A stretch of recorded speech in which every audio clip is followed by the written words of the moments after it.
Well, good afternoon and welcome to Lichtsinn RV Live.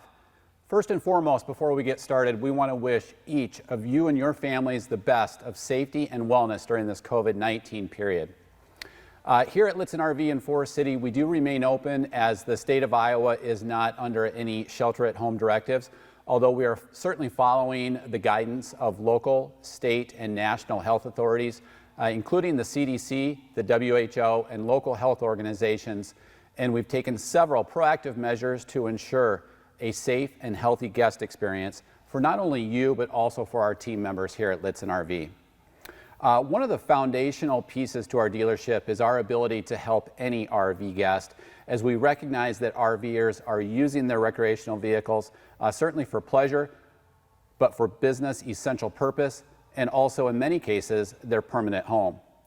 You'll never hear a Lichtsinn RV team member ask, where did you purchase your RV? Because quite frankly, we just want to help you regardless of where you purchased your coach. With Winnebago not selling parts direct, our parts team's call centers have always and will continue to be there to support your RV needs as you go down the road. So as we do every Tuesday and Thursday here at Lichtsinn RV, we're broadcasting live today on our website on lichtsinn.com, on YouTube Live, Facebook Live, and also for our Twitter followers on Periscope. So one of the great things about our ability to communicate live with you is that you can chat in your questions to us and we'll cover them live during Lichtsinn RV Live here today. If you are viewing on Facebook, very simply just drop your question into the comments box and we'll also capture that as well. The goals of Lichtsinn RV Live are to certainly cover knowledge sharing portions where we bring in industry experts with valued partners covering things that are important to you to enhance your RV ownership experience. So we'll cover today leveler installations, how to level your coach, and more specifically the HWH partnership that we have with HWH Corporation here in Iowa. We'll then migrate into our Why Winnebago segment, covering things that are benefits to you that you may not even know that you have being a Winnebago Industries owner. And then we'll wrap up today's session with our email and chat grab bag, where we'll cover any type of a question, even those unrelated to the topics that we're covering today. Also, in case you missed it, last Thursday on Lichtsinn RV Live, we hosted Brian Buffington, our service director here at Lichtsinn RV, one of our industry experts, where we covered our frequently asked questions to our service team. So be sure to check out that archived live video broadcast in our video library on lichtsinn.com. Also keep in mind, we can do this same type of a live, high-definition, interactive presentation in the comfort of your own home or office. We can bring in a partner or a spouse to conference in to have a great three-way dialogue on any of our in-stock RVs covering the things that are important to you. So today, our main topic here on Lichtsinn RV Live, we're going to cover leveler installations and how to level your RV. And I want to welcome in an industry expert that we have here at Lichtsinn RV. I want to welcome Mark Delzer. Mark is an RVDA, RVIA Certified Technician here at Lichtsinn RV. And so Mark, I want to welcome you as you unmute your mic. And so we offer a lot of different opportunities to level your RV. And most specifically today, we're going to cover the Hwh Brand. And the Hwh Corporation is an Iowa-based company based here in Moscow, Iowa, which is kind of in the southeast, south central part of the state of Iowa. It's a company that has been in business for over 53 years with great roots in the community, really known for the quality of product that they offer, but then also after sales support. They do a great job at partnering with our RVers out on the road to help them with their leveling needs. One of the unique things about Hwh Corporation is literally over 50% of their employee base have tenures with Hwh Corporation of over 10 years. So certainly a valued partner that we have. One of the things that we're kind of known for as you research on the internet is we do a lot of Hwh installs here at our dealership, specifically to the Winnebago View and Navi brand that Mark has here behind him. And Mark is one of our industry experts that does a lot of these Hwh installations. So we thought today we would invite Mark in to cover kind of the installation method, how things are installed, how things are operated, and then also some maintenance tips. So Mark, thank you for joining us. All right, well, start with the manifold over here. This is the pump. This is installed underneath your step in front area of the H panel right there. And that is basically clamped underneath through these clamps that are on top. The same way that the brackets go onto this, they're also clamped onto. So this is the rear jack on this model, or this specific jack. This goes, and this is clamped the same way sort of as this is. And then the wires and everything is ran and routed out to the back. Underneath, zip tied up, and then installed to the frame. So I know, Mark, one of the questions that we often get is, are these all, and I know you touched on this, but if you could just cover it again, are these all welded on or are they bolt-on applications? They're bolted on. Okay. So they're bolted on, they're bolted in this area right here with basically a C-clamp that goes underneath them.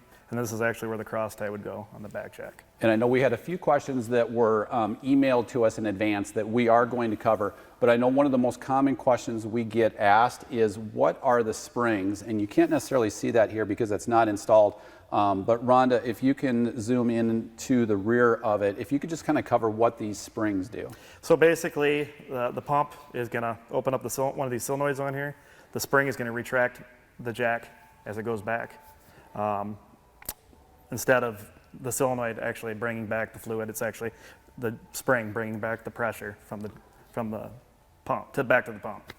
So while we're talking about installation, Paul on our website on Lichtsinn.com just chatted in, how obtrusive of an install is this? Is there a lot of drilling, cutting, or anything like that to the chassis itself? And then maybe if you could also touch on whether or not it voids any Mercedes or Ford warranty or whatever the type of chassis is that we're installing on. Basically, we're not cutting anything under the underbody at all. Everything is clamped on, basically like I said, with the clamps that are seen here.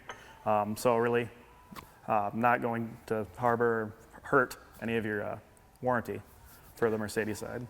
And then a good question, this was emailed into us earlier, and again, thank you for emailing in those questions. You can email those into sales@Lichtsinn.com or service@Lichtsinn.com, and we'll cover those live. But a question that came in earlier, Mark, and this was from Mike. He has an 07 Vectra, 40 KD, and talks about the fact that his driver's front side leveling jack is very slow to retract. He's cleaned it several times with WD-40, but after 10 minutes of auto retract, he oftentimes needs to give it a little bit of a push to get the last 2 inches stored. Is there something that I can do to fix the problem short of replacing the leveler itself or the springs? Well, the first thing I say would be probably the springs would be the first thing to replace. Also, we don't recommend using WD-40 because it actually attracts dirt. So CRC is a product we sell here. We highly recommend the Super Lube product that they sell. So. Yeah, so 2 really good points there. Using CRC Super Lube, you don't have to buy it from us, but it is a brand that we know and trust, as opposed to WD-40, and in Paul's case, most likely a spring replacement, correct? Yep. Because these are hydraulic down and then spring retract. Yep, spring retract. Okay. Great question, and thank you for that, Mike.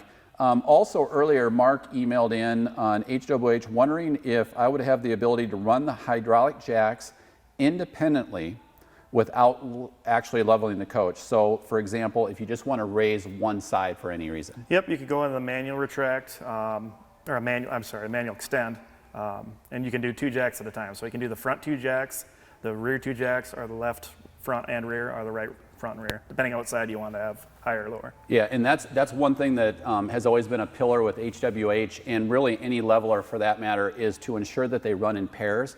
And as it was always explained to me, Mark, and you correct me if I'm wrong, but the intention of that, to ensure that they run in pairs, is they're literally powerful enough that if you ran them individually, you could twist the chassis. Yep, correct. So you want to minimize any of that. So they always run in pairs, whether it be the front and the rear or the 2 on the sides, driver or passenger side.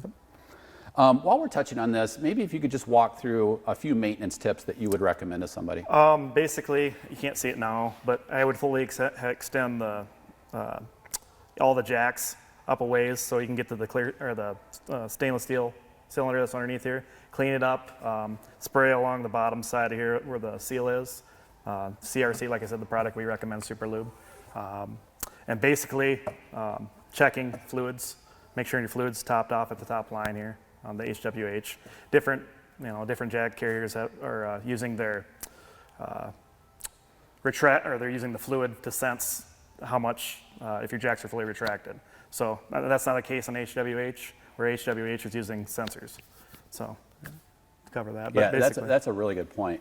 The sensors being in the jacks themselves as opposed to relying on the reservoir level.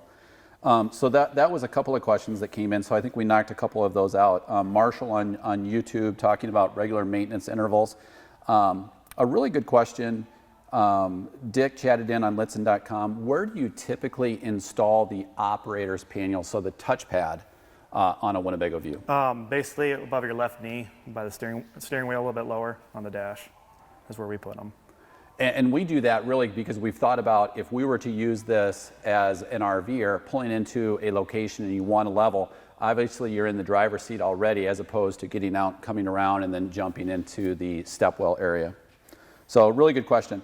Marshall on YouTube also just chatting on the fact that, can you comment on the needs to not lift the wheels off the ground when using the auto leveler mode? Would that create excessive strain on the levelers? We would want your tires supported if any of them got above the ground. So chalked, putting something underneath the tire to support it. I mean, if you can get level without doing any of that, that's preferred, but you know how some campsites are. Really good question from Dwight on Facebook. How often would you recommend using the CRC on the actual rods themselves? I would say twice a year at least. Depending if your jack seems to become slow retracting, that's a good candidate for another lube. Any maintenance on the springs? No, it's just basically once they release whatever rust or whatever attaches to them, will knock itself off when it retracts. Good question from Greg on YouTube, and thank you for all these great questions today. Approximate weight on the system? That I'm not 100% sure. I'll bail you out. So it's 170 to 180 pounds. And then the follow-up question that came in is, does that come out of my cargo carrying capacity? And it does. Okay. So that comes out of your occupant and cargo carrying capacity. Mark also then followed up on Lichtsinn.com. New with a View, along with Mike's excellent question above, sometimes the tires will lift off the ground. How high can you go with stabilization without a worry? I guess I don't know an exact number or a number I could tell you on that, but I wouldn't go crazy high. I mean, the more it's higher off the ground, the more it has risk to teeter, and it depends on what you're on for surface too. But as you touched on earlier, as long as your four or six wheels are on the ground, really as high as it'll take you. Okay. Yeah. Yep. And that's really one of the great benefits to HW8s compared to other models is the length of the stroke that they have. And one of the advantages with this type of a system is that, heaven forbid you ever do have a roadside situation where you have to swap out a tire, or if you have a flat or any type of a roadside system, you can actually pick that up off the ground if you needed to in a pinch. Kind of a loaded question that came in, and we kind of touched on this a little bit. What is the maximum angle? Do you know roughly the maximum slope that we could actually level to? I know quite a few areas in our parking lot is excessive slope. Do not know the exact number on that. I would say a lot of the LCI systems cut you out about 6.6 degrees of angle, I guess, variance. A couple of really great follow-up questions that have come in. Don on Lichtsinn.com. I misjudged backing my Navi into a parking space and my rear jacks went into soft ground. So the rear jacks went into soft ground.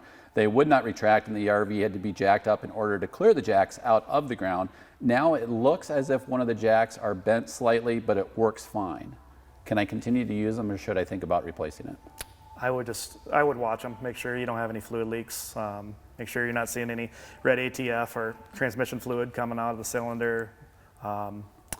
And if you can't see a crease in there, I'd try it, I guess, see how it operates.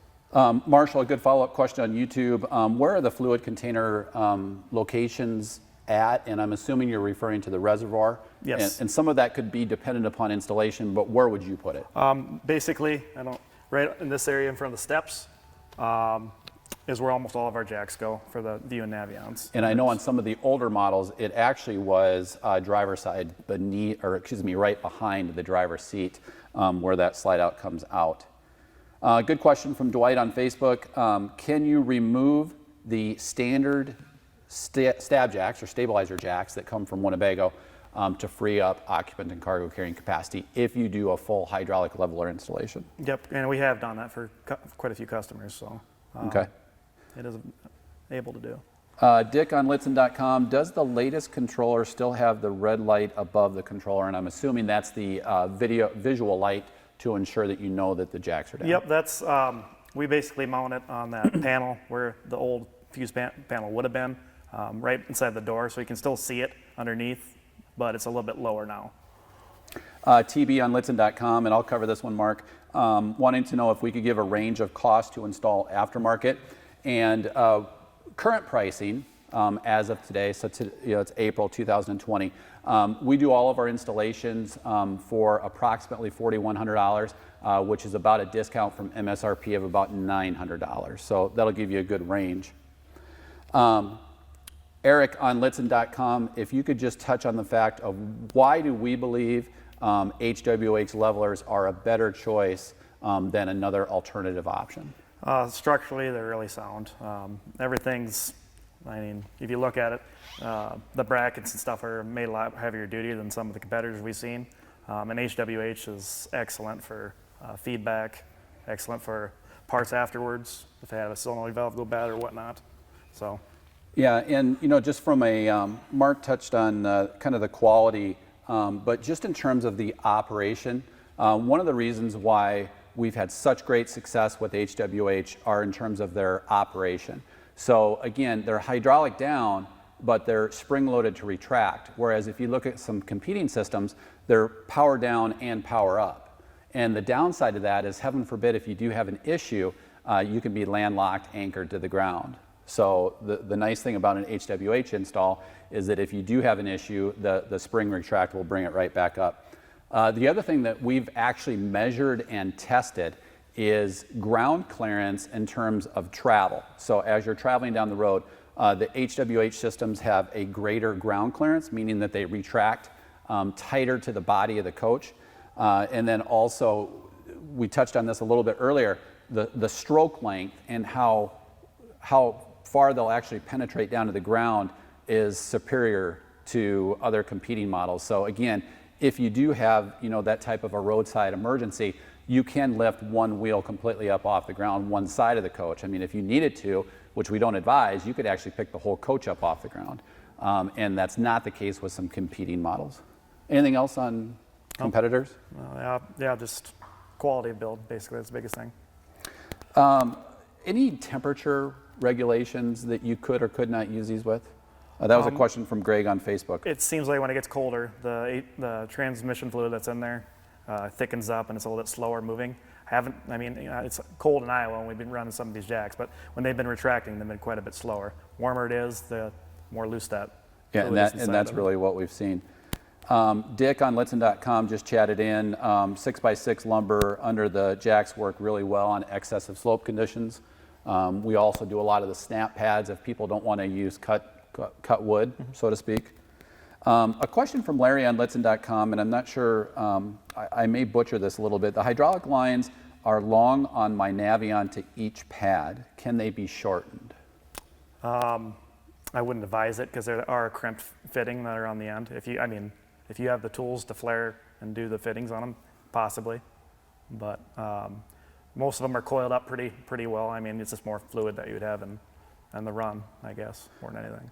Frank on Lichtsinn.com chatted in a good question. New to RVing, but did opt for the HWH install. Should we be placing something under the levelers on soft ground, such as a grassy area or maybe a wet terrain? Yep, I would, just like Ron was talking about the snap pads or some piece of something just so it doesn't dig into the ground more than anything, or wreck your concrete. A good comment and maybe a question. Don on Lichtsinn.com chatted in. Blogs say that the Winnebago 24D, the view with the large slide out, does not level properly. What have you seen? Anything on that in terms of? That slide out has a lot of weight in it. That would be the only thing I could think, but you should be putting your jacks down first before you put your slide rooms out. That may be part of it, but there is a lot of weight in that room. That would be the only thing I could say with that. Well, and certainly proof is right behind us. I mean, this is properly leveled with a View 24D, so I mean, it absolutely works. And I think Mark touched on a good point. you really level a coach for 3 reasons. I mean, 1 is for comfort, 2 is for just the ease of sleeping, 3, it actually places less wear and tear on that slide out cam assembly as it's brought in and out if the coach is level. Yep. So you always want to level first, then bring your slide out. And one of the great things about the HWH system is if you want to tweak it after that, you can certainly accomplish that as well, because you can run them in manual mode. Yep. Rich on YouTube, Mark chatted in, does the hydraulic oil or fluid ever need to be checked and or changed? I don't think the ATF ever degrades, but yeah, I would check it periodically just to make sure that you're topped off of fluid. You might notice that you're not getting a full stroke on your jack. That might be a reason that you're low on fluid. You might have lost some fluid, whatnot. Mark Bradley chatted in on Lichtsinn.com. Are there differing models or features or options from HWH systems? There are different models. I think the only one we pretty much do is this model for the View and the Sprinter, I guess. Yeah, and that kit is actually dictated for the bolt-on installation method for the View and the Navion. There are some differences in terms of operator pads. We always use the touch pads, but we could use a lesser model for you, but the touch pads that we use work really, really well.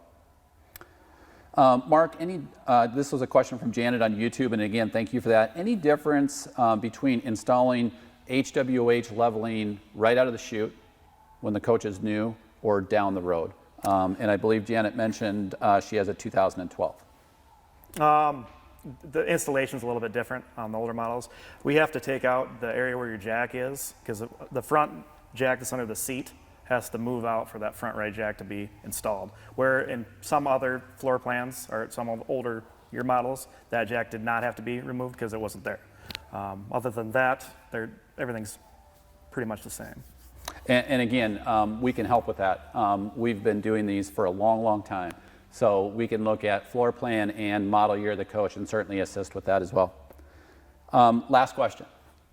Do you know the specs on the fluid that are in the HWH system? It's close to 5 quarts. Awesome. And Heidi from behind the scenes says that we have one more, and I'm waiting for it to come in. Don on Lichtsinn.com, is there a way to manually crank up any of the jacks from outside if the hydraulics fail? Yeah, so basically these solenoid valves could be opened, and then once you did that, that's underneath here. Once you open that, then they would start to lift, and the spring should bring them back to full retract. And if they don't, you can certainly manually bring them back up as well. But yeah, Mark brought up a good point. Opening that solenoid is what relieves the pressure, which allows the cylinder itself to bring the pad and the jack itself back up. In some of the Class A models, that would be referred to as a little T-valve that you would see on the top of the pump in the reservoir. Mark, great stuff. Thank you so much for joining us. Yep. And just some great questions today. And Mark Delzer, thank you for joining us today. Mark is an RVDA, RVIA Certified Technician here at Lichtsinn RV, covering just some great content on a valued partner that we have here at Lichtsinn RV, with Lichtsinn RV being an accredited HWH installer of leveling systems really for any coach. But one of the things we're really kind of nichely, uniquely identified for is the Winnebago View and the Winnebago Navion. So again, Mark, thank you for joining us today. So as we transition into our second segment today, the Why Winnebago segment, really our goal here is to cover things that will enhance your RV ownership, but also pointing out some benefits of options, content, standard things that you have on your coach that you as a Winnebago owner may not even know that you have. So today in our Why Winnebago segment, I want to welcome Jason Bruckhoff. Thanks, Ron. Jason is one of our RV sales managers here at Lichtsinn RV. And Winnebago has a very unique quality enhancement to their coaches called e-coating that really is quite an investment that Winnebago has made for its owners and recently gone through a significant upgrade to that already quality process. So Jason is going to take us through the e-coating process here at Winnebago Industries. Thank you. All right, thank you. So, some questions that people ask, when they're looking for an RV, will the RV meet my needs? What happens down the road? What company stands behind it? But probably one of the most important things is it built to last? A lot of folks will come in and tell us they looked at a lot of different RVs, floor plans and stuff, and it all looks the same. But once you start peeling things back, that's where you see a lot of the differences. And with Winnebago, that question, is it built to last? They have, like Ron said, a process called e-coating. Now, e-coating actually stands for electromagnetic deposition, and that's the last time we'll say that, but we're just going to stay with e-coating because it's easier to remember. So, but what is e-coating? It is a multi-stage full immersion electrocoating system for all the metal and steel components within your Winnebago. Winnebago has actually been doing this for over 30 years and have been a leader in rust protection within the industry. And that actually isn't mandated by the RV industry. It's just, again, something that Winnebago chooses to do, just like installing windshields into a steel cage. Not mandated, but they do that. So, and as Ron alluded to a little bit earlier, Winnebago did invest over $7 million recently in all new equipment for this process. So it is a very important investment, not only for Winnebago to look at, but the end user, the RV owner. What does it do for you, the guest? It really helps minimize corrosion due to the effectiveness against rust and complete coverage it provides. So, as an example, this piece here is fully e-coated, and it's going to get inside of the steel and the metal, where a lot of other manufacturers, they may just use a spray on. Well, that spray is not going to get in the middle, and eventually that's going to rust from the inside out.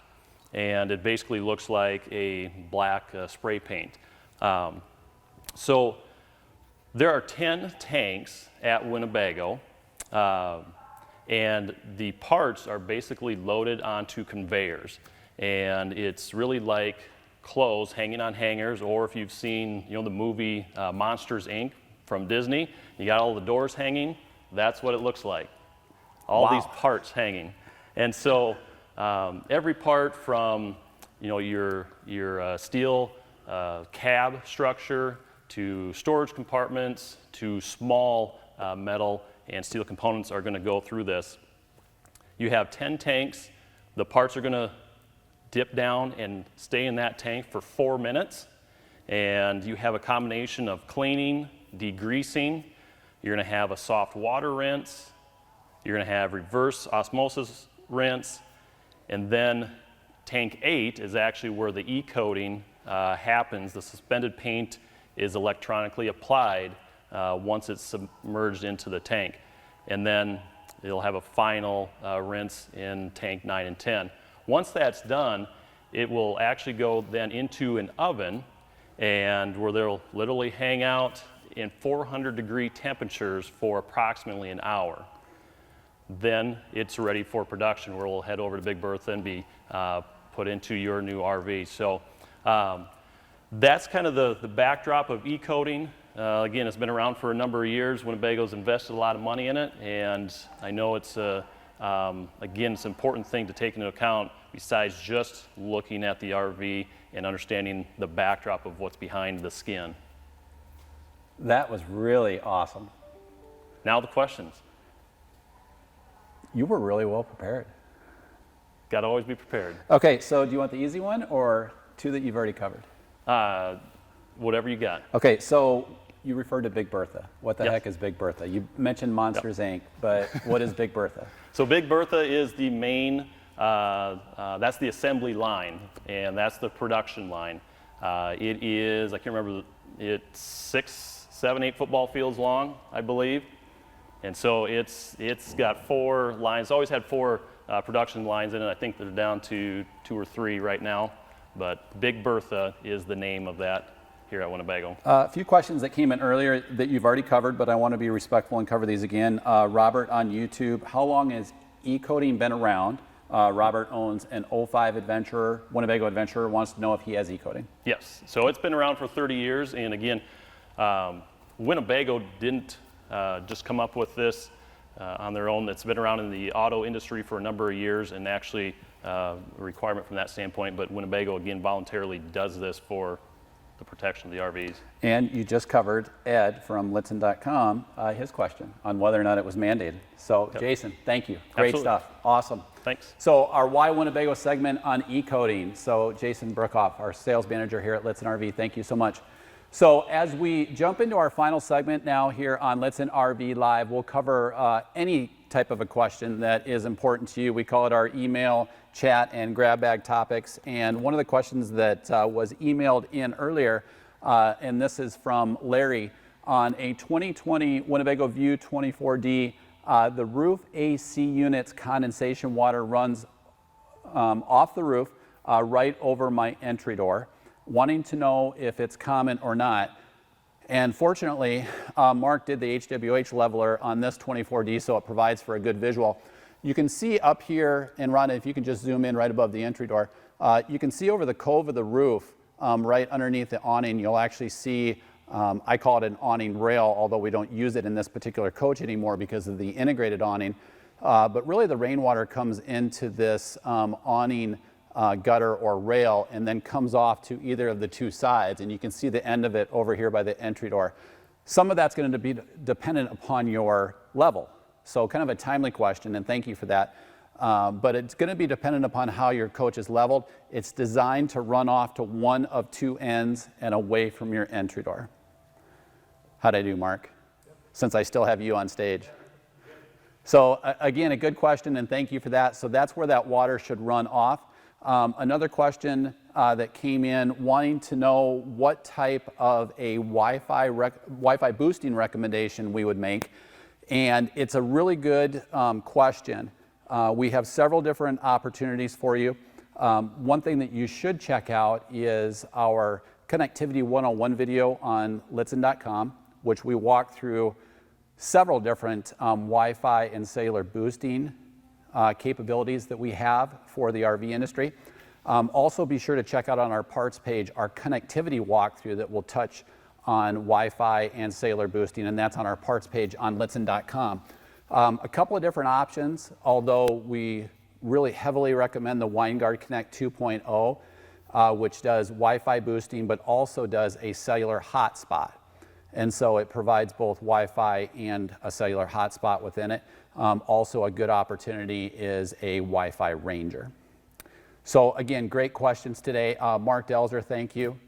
Jason Bruckhoff, thank you for joining us today.